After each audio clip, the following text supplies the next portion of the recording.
This is my first video update coming to you from Athens, Greece on this Thursday morning.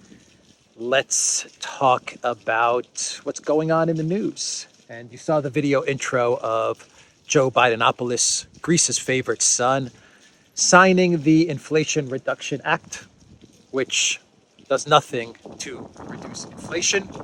It's going to actually speed up inflation because they are going to print a whole lot more money to give to renewable energy companies and climate change activists and renewable climate change, Great Reset, NGOs and government agencies and institutions and all of these things. But they're calling it the Inflation Reduction Act because they always name stuff the exact opposite of what they're intending to do, or what they should be doing. They should be reducing inflation, but they intend to print more money and dole it out to all of the Davos, Great Reset, renewable oligarch, elite / activist people, like Bill Gates, for example. And Bill Gates is actually one of the oligarch Davos elite that pushed hard to get this bill through the Congress and Senate. And there was a Bloomberg article that they put out yesterday, which I spotted because of Zero Hedge. Zero Hedge actually referenced this article via Bloomberg. And basically, it's an article which kind of praises, in a way, Bill Gates's lobbying efforts, his whining and dining of specifically of Joe Manchin, who was one of the major holdouts for getting this bill approved, and how Bill Gates really lobbied Manchin really hard to get him to finally agree to vote in favor of this bill. And we all know that if this bill is very much supported by Bill Gates, well then it has to be good for the planet, doesn't it? It has to be good for all of us. If Bill Gates supports it, well then, how can you argue with the Inflation Reduction Act? But, in the video, Biden has no idea what the hell is going on. You can just tell he's kind of clueless as to what he's signing. But, that's Bidenopoulos, Greece's favorite son. Anyway, I'll put a link for those articles down below as well. The Bloomberg article, which is behind a paywall, but I'll also put a link to the Zero Hedge article, which talks about Bill Gates' efforts to get Joe Manchin on board. So let's discuss what's going on in Ukraine. And we have a couple of stories that we need to talk about. The continued shelling in Zaporozhye. TASS was reporting yesterday that the Ukraine military really went all out to try and hit the nuclear power plant, missiles, drones, all kinds of stuff. And this is being done right around the same time that Erdogan, Zelensky, and UN Secretary General Guterres are going to be meeting, I believe, in Lviv to discuss the grain exports, but also discuss Zaporozhye.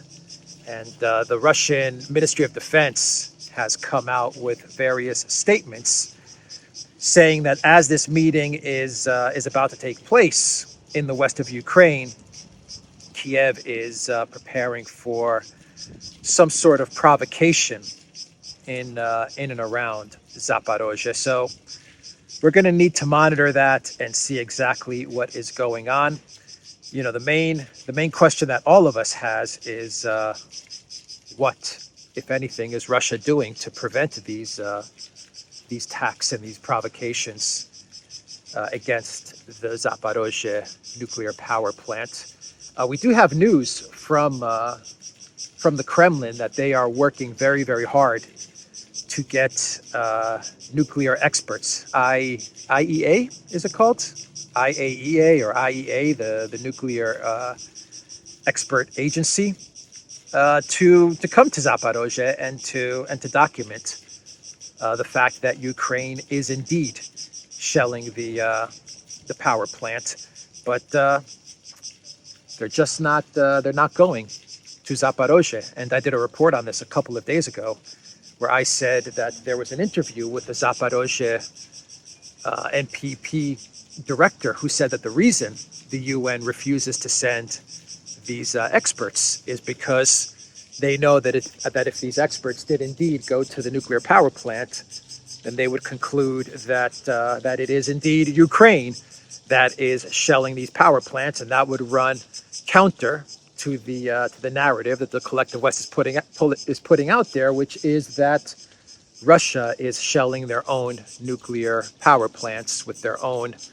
staffed by their own people in the area that they've spent so much time, blood, and treasure liberating. A crazy narrative, but the Zaporozhye power plant director said that this is why the UN refuses to send people to the Zaporozhye power plant, because it would debunk the entire nutty story that the collective West is putting out. And Zelensky is putting out there as well, which is that Russia is shelling themselves. And so the UN is trying to cover this up for as long and as much as possible. But we will see what happens in the next day or two. I'm not sure when this meeting between Erdogan, Guterres, and Zelensky is happening. I think I want to say tomorrow or in the next few days. But I had it in front of me, and somehow I lost the bookmark for this article. But look, the Russian Ministry of Defense is saying they're preparing a provocation. Let's hope that nothing happens. Let's hope that there is no provocation. And let's wait and see what the Kremlin is thinking of doing with regards to the continual shelling of the power plant by the Ukraine military. So we also have the story about Crimea. And we have reports that the Ukraine military is really eyeing some sort of escalated provocation in Crimea. We've heard about targeting the Kerch Bridge. We've heard about other kinds of saboteur operations taking place. We have reports coming out from CNN. They are citing anonymous Ukrainian officials who claim that Ukraine was involved in all of the recent explosions in Crimea. And so the Zelensky regime, they believe that they can stir up trouble in Crimea, and they might be able to create some sort of big provocation in Crimea, which would in turn provide them with the media headlines that Zelensky so covets, which is a headline something along the lines of, Ukraine military strikes at Crimea, Ukraine is winning the war, Russia is not safe, the people of Crimea are not safe, or something along those lines. Something that the collective West and the mainstream media can really get to their hands on, can really sink their teeth into, which would then in turn mean more hopium. Hopium, you know what I mean when I say the word hopium, for the collective West, and a good way for the military-industrial complex to continue to get those weapon sales over to Ukraine, which means, of course, really big kickbacks for Zelensky and his crew. But there's an article that I spotted, and I actually spotted this on RT, which is also pushing the narrative of Ukraine attacking Crimea. And it says that Ukraine's pledge not to attack Russian territory with Western-provided weapons does not cover Crimea, according to Ukraine Defense Minister Alexei Reznikov. This is what he said on Tuesday. Quote, "We have an agreement with the U.S. that we will not use weapons provided by the U.S. and partners against the territory of the Russian Federation. But if we discuss deoccupying Ukrainian land where the enemy is now, there are no such restrictions," he said, after being asked about possible attacks against Crimea. So, we've been saying this at the Duran. Alexander has been saying this. I've been saying this, that all of these agreements, these alleged agreements between the U.S. and Ukraine, as they were providing these HIMAR wonder weapons, were putting these conditions in place that Ukraine can get these HIMAR wonder weapons, but they can't attack Russian Federation territory. And we noted at the time that Ukraine and the U.S. have the excuse that if they use these HIMARS to somehow get an attack through on Crimea territory, the U.S. and Ukraine, and much of the collective West will say, well, we don't consider this an attack on Russian territory because we don't consider Crimea a part of Russian territory, and that's kind of the plausible deniability that they'll put out there. So that's kind of the statement that the Ukraine defense minister is also doubling down on.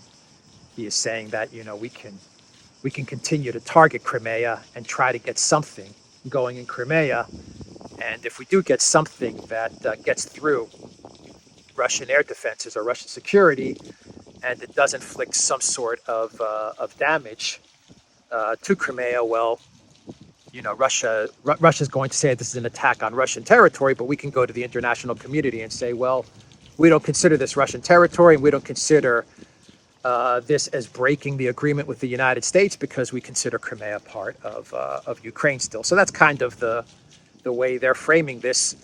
If they do manage to get some sort of massive sabotage operation or some sort of missile or something makes its way into Crimea that causes significant harm or damage to Crimea, the infrastructure, or God forbid, the people, well, then you can be sure that that Russia is going to respond in a devastating way. At least that's what I would think. If you go by the statements from Dmitry Medvedev, it would result, something like that would result in a massive retaliation from Russia, where they've said they would actually hit at the decision-making centers of Ukraine, and they've been hinting that the decision-making centers, actually Medvedev has said as much, that the decision-making centers are not in Kiev or Lviv, and so we're looking at a major, big-time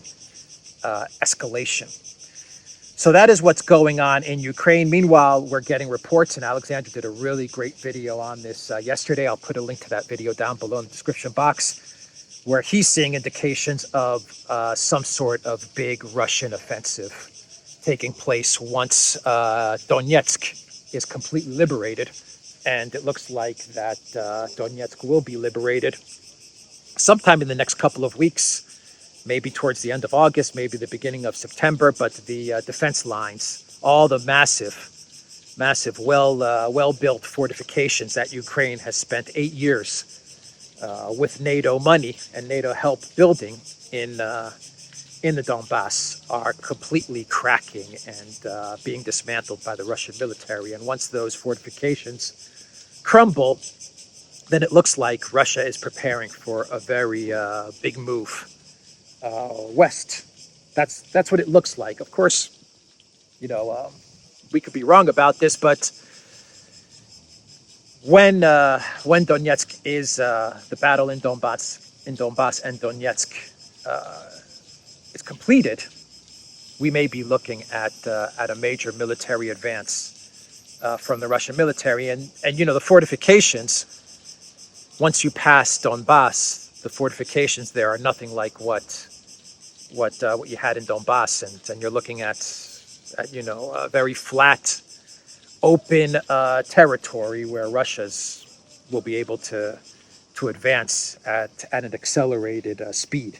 At least that's the information that I'm getting. So we'll wait and see what happens there. But Alexander did a really good video on this, and I'll put a link for that down below.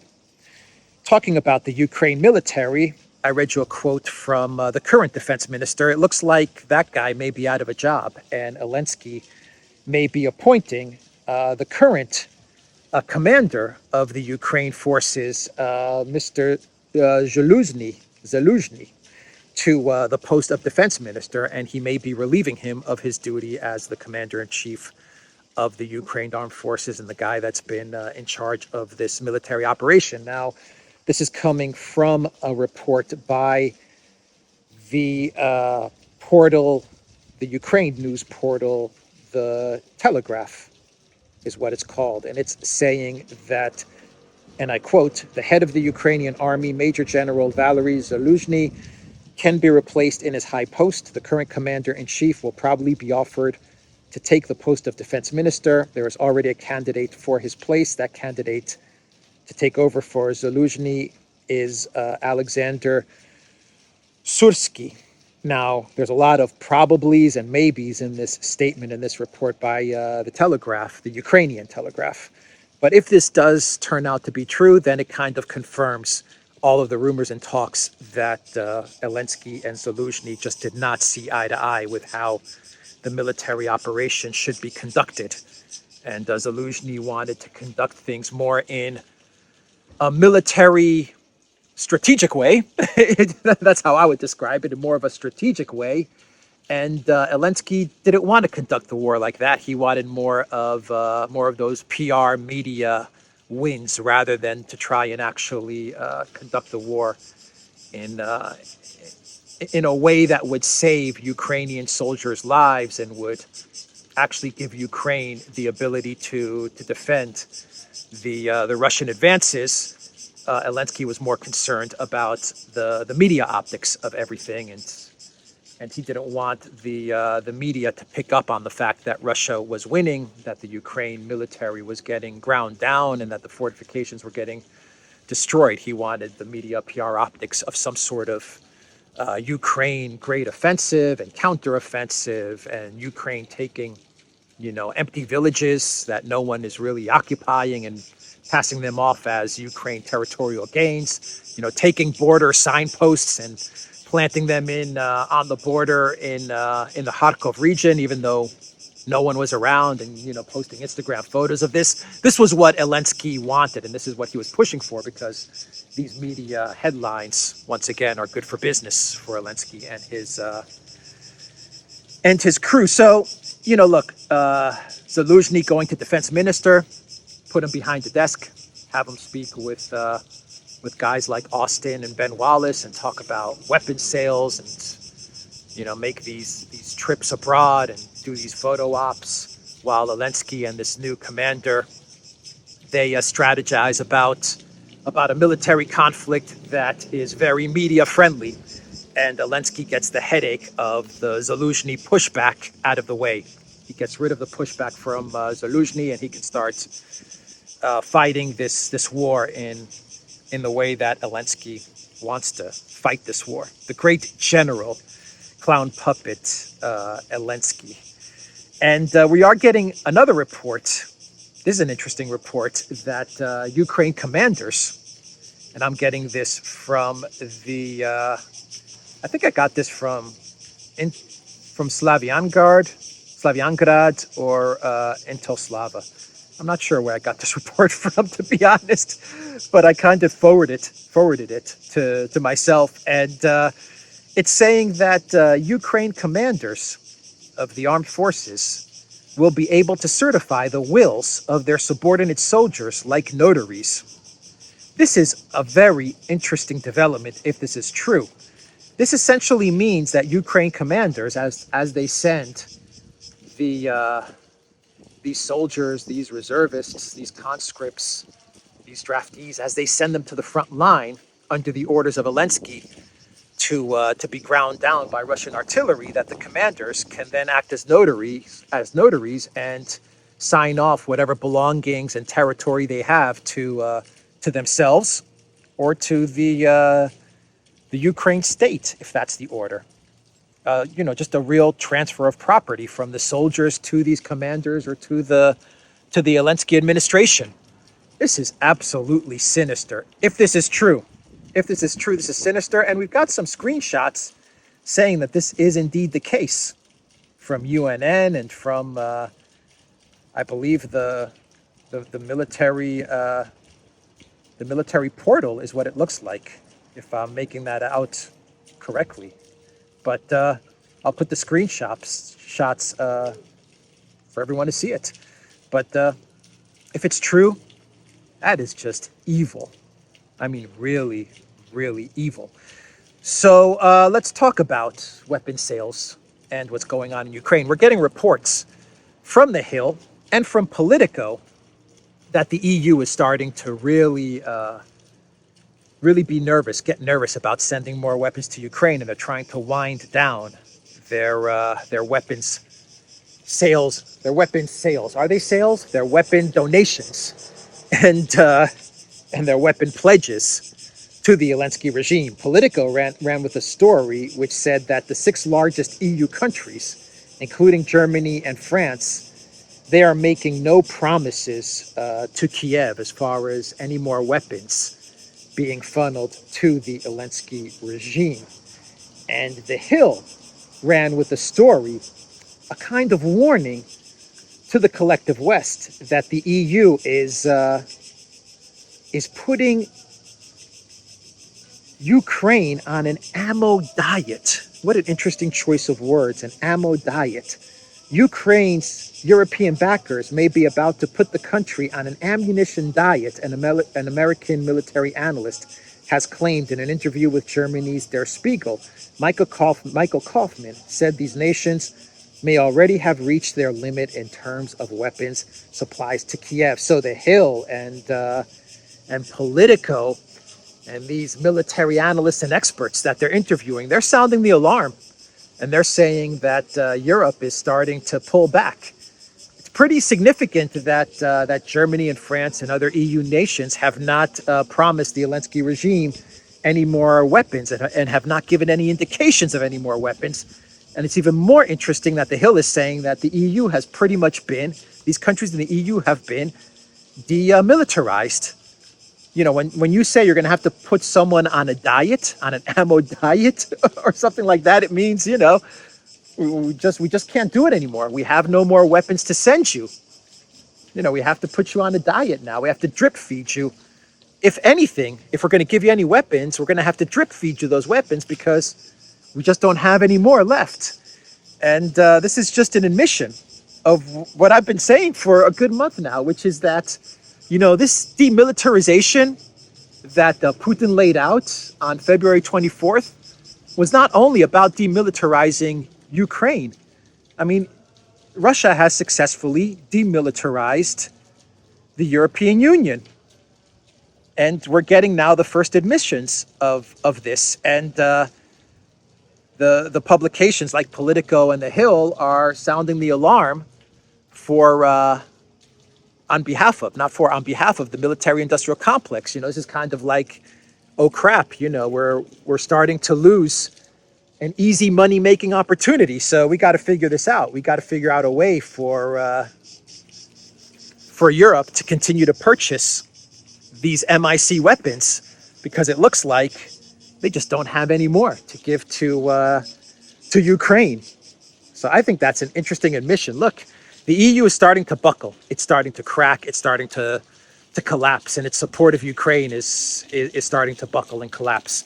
This is probably the worst fountain in all of Greece. It's got a little bit of water dripping down there.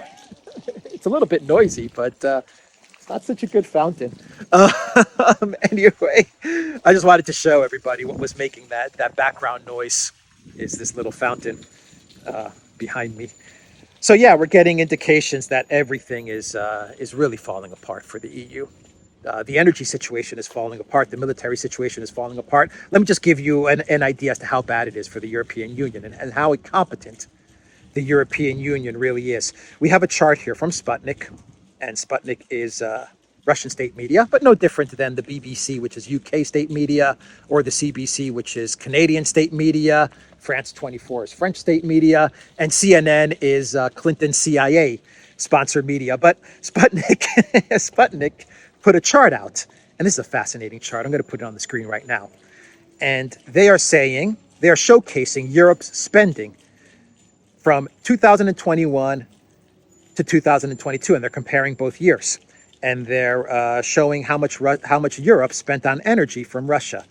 And they are taking oil, gas, and coal statistics. And in 2021, they're showing that Europe spent 31 billion in oil from Russia, and 52 billion in 2022, a 70% increase. In gas, they spent $7 billion in 2021 and $24 billion in 2022, a 240% increase. And coal, they spent $1.8 billion in 2021 and $4.9 billion in 2022. So why am I showing this chart? Because it is basically saying that in 2022, the EU, Europe, spent a hell of a lot more on Russian natural resources. But what's the kicker to all of this? They spent so much more and they got so much less, to the point where Europe is in an energy crisis. They spent more, 240% more on gas, and they got so much less to the point that Germany is in a state of energy collapse. That is how incompetent the EU leadership is. That is showcasing the terrible decisions that they have made and how sanctions have completely failed and have boomeranged back to hit the EU and the citizens of the European Union in a way that Ursula von der Crazy and her crew never dreamt of. They thought it was going to be a 2-week thing of shock and awe sanctions, and they would get the removal of Putin, and then they would move into Russia, and everything would be hunky-dory. Boy, did they miscalculate in a big way. And boy, has Russia profited in a big way. I mean, what a great way to run a business, huh? I give you less of the product that I have, and you pay me 200% more. I mean, that is a great business model. That is a great business model. Of course, the increase is due to the increase in price and inflation and all of these things that we've experienced over the last 6 months. But what an interesting chart that is. What an amazing chart. It really showcases how stupid the leadership is in Brussels, how incompetent they are. So my clown world actually deals with the energy crisis, and it's coming from the UK. But before I get to that, let me just do one more story, and it has to do with debunking the fake news myth that the collective West keeps putting out there, which is that Russia has depleted their military resources, and 80% of their military is bogged down in Ukraine, and the Russian military is screwed. They can't get conscripts. They can't recruit volunteers. People are defecting. All of this fake news about the Russian military. They have no more missiles. They have no more ammo. We have two stories which are interesting, and I think they indirectly, maybe directly, but they debunk this Russian military is bogged down and depleted fake news. The first story is that Russia is having their annual Army Games 2022, and this is kind of like an Olympics for armed forces. And India is participating in this. China, Belarus, Tajikistan, Venezuela, a bunch of countries, they participate in competitions and events to showcase their military's capabilities, and they win awards and stuff like this. Just think of an Olympic Games for the armed forces, and it showcases the military equipment and stuff like that. And so Russia is having these Army Games as if nothing is going on, as if nothing is really bogging them down. They have this conflict in Ukraine, but it hasn't stopped the Russian military from having these games. They didn't cancel them. They didn't postpone them. They said, look, we're going to have these games and we're going to invite these countries. Business as usual. So that's the first story that I want to get out there. And the second story has to do with the Vostok military exercises, these massive exercises that Russia conducts. I believe it's on a yearly basis.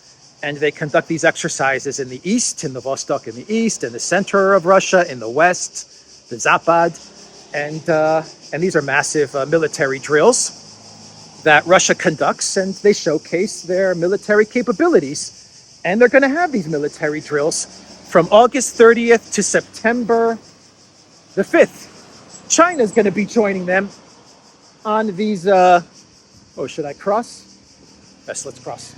China's going to be joining them on these for these military exercises as well. So they're going to go ahead. They're going to have these massive military exercises. China's going to be joining them. What does that tell you about how close China and Russia are becoming? By the way, the Chinese thanked the Russians yesterday for their support with regards to Pelosi and her trip to Taiwan. I just thought I would throw that out there.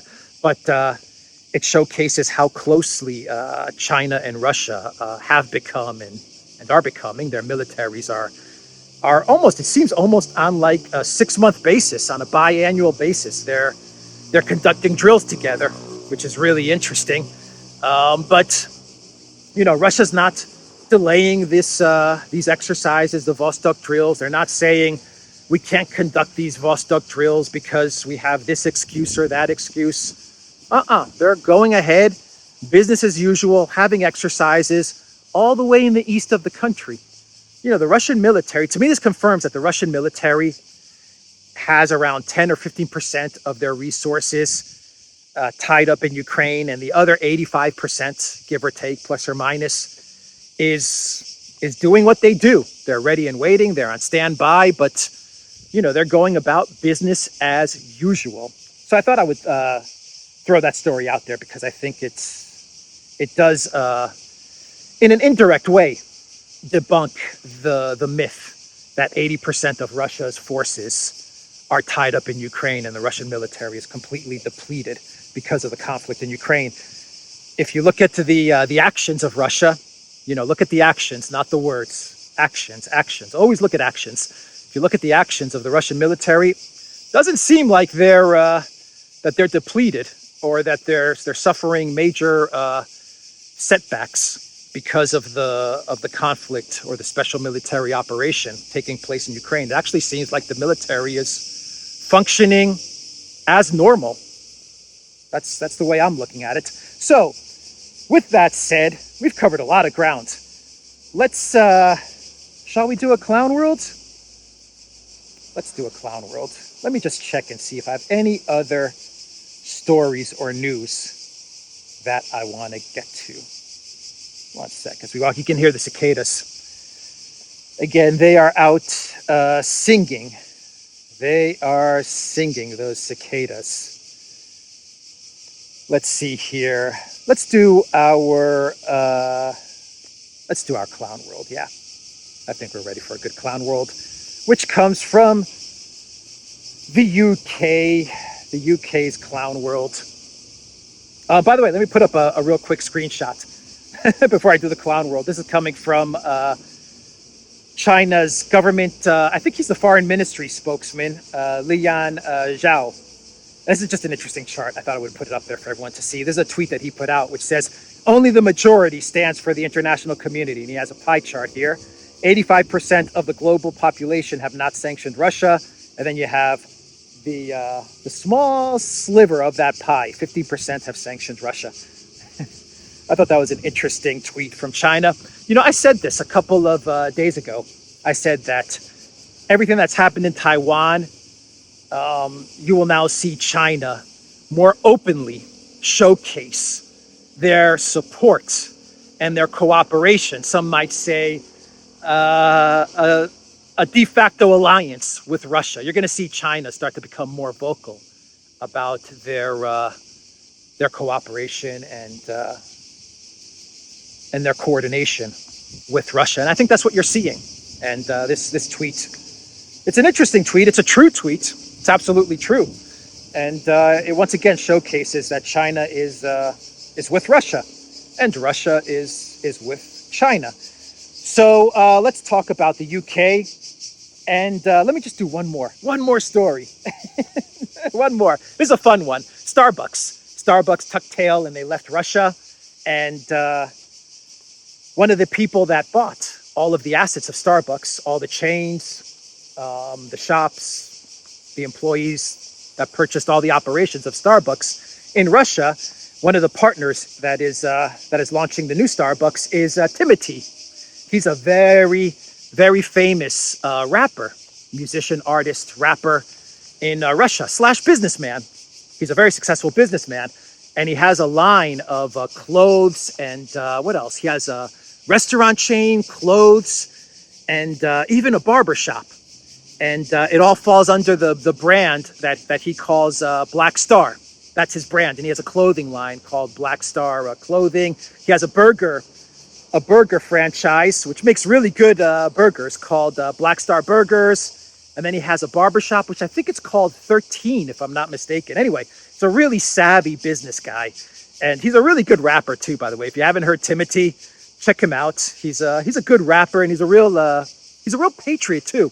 Like he really loves Russia. Like he's a real patriot of Russia. And, I like him. I think he's a pretty cool guy. I think he's a very cool guy, actually.